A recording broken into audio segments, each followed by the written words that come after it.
તો જે પ્રમાણે હાલમાં અત્યારે જે કોંગ્રેસના દિગ્ગજ નેતાઓ છે આવી પહોંચ્યા છે, આ સાથે આપને પણ જણાવી દઈએ કે એરપોર્ટ ખાતે હાલમાં નેતા વિપક્ષ પરેશ ધાનાણી પૂર્વ પીએમ મનમોહનસિંહને રિસીવ કરવા માટે એરપોર્ટ પર પહોંચ્યા છે. અલ્પેશ ઠાકોર પણ પહોંચી ચૂક્યા છે. સાથે સાથે શક્તિસિંહ ગોહિલ, શૈલેષ પરમાર, હિંમતસિંહ પટેલ પણ એરપોર્ટ ખાતે પહોંચ્યા છે.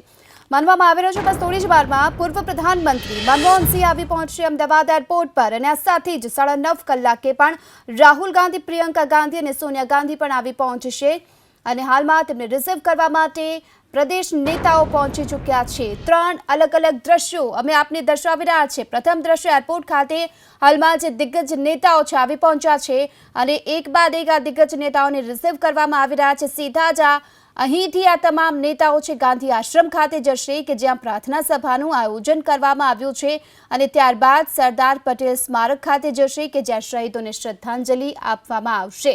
તો આજનો આ કાર્યક્રમ અને આ કાર્યક્રમના 3 દ્રશ્યો આપની સમક્ષ અને આ સાથે સાથે આપને એ પણ જણાવી દઈએ કે 1 કલાકે જનસંકલ્પ રેલીનું આયોજન કરવામાં આવ્યું છે અને આ રેલીમાં જે પ્રમાણે એક મંચ પર પ્રિયંકા ગાંધી, સોનિયા ગાંધી, ડોક્ટર મનમોહનસિંહ સાથે રાહુલ ગાંધી એક મંચ પર જોવા મળશે.